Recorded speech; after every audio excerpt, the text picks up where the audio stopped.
Hi, this is Wilna, and this is video 9. And actually, yeah, let's not talk about the numbers. I'm on that topic again. So I'm just going to paint my page, my book with Mod Podge, and then I'm just going to tear out pages from an old book, and I'm just going to stick it down. So honestly, this is just one of my favorite things to do. Even in scrapbooking, I've always loved the look of old book pages. I love the text, I love the texture of the text, and I love the coloring of the pages. I love that parchment color, and you can actually buy a parchment color in the Liquitex heavy acrylic series. So yeah, just make sure that there's a fine balance between working with enough Mod Podge versus too much. You don't want to work with too much. And I'm not overthinking it. This is a very automatic process. It's nothing special. It's nothing fancy. You just cover it. This is a wonderful starting point. I love the idea of using pattern paper or old book paper as a starting point. And I think the reason is because it automatically gives you a map, to travel on. And I think, I was thinking this morning, I was going to yoga, and on my way there, I was thinking there's actually so many titles that I could have given this workshop. One could be just the joy of art journaling, and then the other one was what I was thinking was the roadmaps of art journaling, because in a sense, this is exactly what happens. You make markings on your page, and that markings dictates a certain way forward. It's almost like a map. You start off on this road, and then it's almost an intuitive process where you just know, okay, next I'm going to go here, next I'm going to go there. Something else that I love about this paper starting point is the fact that you can see the creases of the paper. That doesn't bother me at all. In fact, it's just added texture to your page, So I'm working with some inks that I had on my palette, and that's a tip that I want to give you, that, start with what's on your palette. If you have leftover ink or paint, paint a page, paint the next page in your books. Even let it dry and leave it for the next time, because when you come back in a week or two and you want to art journal again, then you have a starting point already. You have that the map is there for you. You can just start traveling on this road. So this book actually, okay, you saw what I did there. I painted with pink, and then I painted with white. In the end, you couldn't see a lot of the text on this page at all. But still, you know what? That's the joy of the art journaling process. It's not a perfection, it's a process, it's a practice. So I'm just adding paper underneath my books, just because I make such messes and I should actually get bigger sheets, Okay, so now that I'm ready and my page is painted, I'm going to tip the scales. I'm just going to go for a little bit of drama. So I'm spraying with white ink, and now I'm going to just, get dramatic, I guess. And I'm probably looking for the right color of spray, and I'm just going to spray it. So I think this is a Studio Calico spray paint, and I'm just adding some water, and I'm just tilting the books, just letting it flow. And you can see already there's some exciting things happening on the page that will be of wonderful use later on. I think by now you start to get the feel of what I'm trying to teach in this workshop, So I'm just being impatient actually here, and I'm just going to paint a little bit with a paintbrush, even though just as it was, it would have been amazing if it could just dry. So don't be always in such a hurry. Unfortunately, I don't always have the luxury of time when I work on a workshop like this. I don't know, there's something in me that just gets so impatient, and I just have to force myself to be patient. Okay, so a baby wipe here. I don't know why I'm wiping this away, but anyway, let's see what's happening. And now I'm going to add more paint to the middle, and this is really going to get very dramatic. This is one of the most dramatic pages that I made. So a little bit of the magenta paint, and then I'm just going to paint it, I guess. Yep, big brush, and I'm just going to spread it around, add a little bit of water, a little bit of paint splatters, and I think was probably my issue with the page in the beginning, is I just wanted a little bit more drama on it, you know. So that's beautiful with the magenta, and now just let it dry, and then once it's dry, we're going to add purple to it. So this page was one of those ones that had many steps, not just 4, you know, or 5 steps. I went back and I went back and I went back, and I worked it and worked it and worked it until it worked for me. And that's sometimes also part of the process. Some pages just comes together like magic and they just work, and then others you have to work. So I'm using a paper towel just to get a little bit of the paint off there, just to give it a little bit of a drier look, because when you add the next step, I'm a very big advocate of waiting for your pages to dry, and that's why sometimes it's nice if you can just have a paper towel and just quickly dry it. Just painting with white, bringing some calm and peace back into the page. You can see I'm using a big brush, and I'm trying to follow the markings that's already made with the paints and the drippings, and then I'm going to spray. So I'm using Ranger ink, and in the related products, what I often do in the related products, you will see there's one Tim Holtz stencil, but if you click on the link, it will take you to all of them, you know, rather than list like all 6 that I used, or 3 that I used. The same with this with the Ranger ink. It's called Ink Essentials, which is amazing. It's lovely inks, nice and vivid. You'll see I'm going to use them to spray. I used them also, I think, in the last page as well, and on the page before this one, you know, that purple that I sprayed. I think so. I think that's the one. Sorry, I'm blonde. Can't remember everything. So it's called Ink Essentials, and there's a link. There's only one linked in the related products, but if you click on it, it will open up like all of them. And there's so many colors, and they're nice and vivid and beautiful. So let this dry, and now you can see this is the flourish that I'm going to use, and this is the ink, and I'm just going to let it dry. But I wanted something even more dramatic, and that's why I'm going to go with the violet paint, the Liquitex acrylic paint. I'm going to paint on it and really put a little bit of impasto down, and really get a dramatic look on this page. So I'm going to play you some music, and you can listen to the music while you watch my process, and I'll be back in a little bit.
Right, now that the paint is all dry and I'm fairly satisfied with the background, I'm going to add a stencil. So I'm going to use a text stencil that I made for my Art to Heart workshop.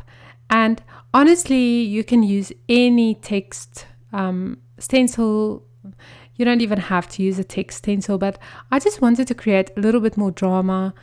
And this was a little hard. Let me say this right off the bat. It's hard to work with the stencil on, especially on the left sides of the books, because they are really starting to get thick, and you can't get that flat look like what I want to. So I'm mixing in some gel with black acrylic paint, and I'm just going to spread it through, and it did smudge a little. But I'll show you now what I did. So it's not a good idea. Yeah, you can see it's not working. So maybe don't mix the black paint with, especially not the acrylic. And there's the baby wipe again for the win. And I love how it took off some of the paint when I wiped it off. I just liked that look a lot. So maybe just use black acrylic paint because it's so heavy bodied. It really works well. I'm just cleaning my stencil as well, and then I'm going to try it again. It's still smudged just because of the unevenness of the surface on the left side of the book. But I decided, it's not art journaling perfection, it's art journaling practice, and I'm just going to go with the flow. So I did clean my stencil just by wiping it down. I have a link in the related products to all the script stencils that you can find on on scrapbook.com, and you can create your own ones just in your silhouette, and you can see that worked a lot better. I just want a piece in the middle there, so I'm just adding more black ink. Oh, not ink, paint, acrylic paint. And see, ta-da! I love this. I love it. I don't know. I just love that texture that it created. I filled in the middle part now, I can remember, with just by painting words or writing words with a paintbrush. But I'll show it to you in a second. I should have waited for the paint to dry completely before I added my cut file or my illustration, just because even hot glue doesn't want to take on wet paint. So that's just a little tip for you there. See, I'm just going to fill in words just by writing, with a paintbrush. So again, a little disaster here, which turned into a huge serendipity, and I love this process. I love the process of art journaling, and I apologize if this is the only thing that I'm saying all the time, but it's the truth. So there you can see the top of my head. Sometimes it's hard to keep my head out of the frame, just because I really want to see what I'm doing. I'm turning 45 later this month in June, and my eyesight is not what it was. So sometimes I have to focus a little. So you can see how lovely it looks, even though you can't really even read what it says, and that's okay. So yeah, there's a link to script stencils. Just click on it, and you can find lots of script or text stencils online. There's lots and lots and lots of them, or you can make your own in the silhouette. And I cut mine from watercolor paper, which is really heavy. I did a double cut, so it took a little while, but it's absolutely worth it. So I'm just adding a tiny bit of paint splatters to make the smudging a little bit more deliberate. And yeah, now I'm just going to be patient and wait until it's dry.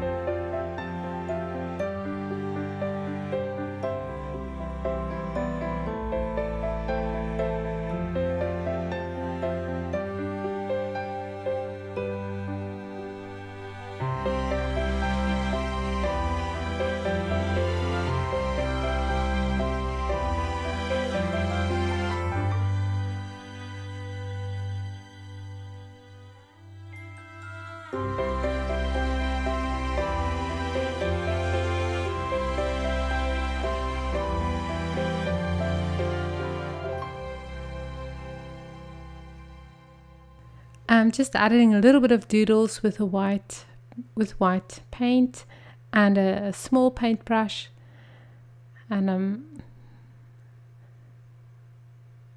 oh, I love this. I love this process. You have to experience it to really understand how lovely it is.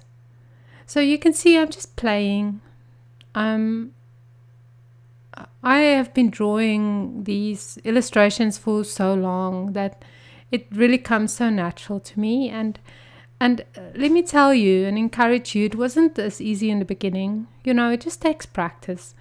Art journaling and the process of creativity and the process of art has really not as much to do with talent as one would think. It really has a lot to do with practice. It's almost like an athlete. You can have a natural ability to be an athlete and still be a couch potato. You have to practice it. So just remember that. I really want to encourage you that the more you do it, the better you will get at it, the more, you know, and who knows where it will lead to. You might even start selling paintings one day. Who knows? So this one is almost done, and I'm just splattering a little bit of white here. Everything is making noise. My dogs are barking. Well, my dog, one. I have one dog, a little schnauzer. She's barking and my children are noisy and my computer's hard drive fan is noisy. Everything is noisy. Anyway, so I'm battling that as I'm making this video right now. And there you can see, I think I'm done. I think so. What else am I going to do? Just a little bit of, I don't know why I felt that I need to do that. Just maybe emphasize the cut file a little bit more and blend it into the cut, you know, the words there. But I love this. And here you can see the final page. The one thing that's nice about doing a little bit of drama on your page is that you can use your white pen. I love my Signo roller pen and the white one. You can see it's not as thin, but it is amazing to work with and to write with. And how lovely the white journaling contrasts with the black words and how nice it looks on the purple background. I just love this. Love this page. So thank you so much for watching, and I'll see you in the next video.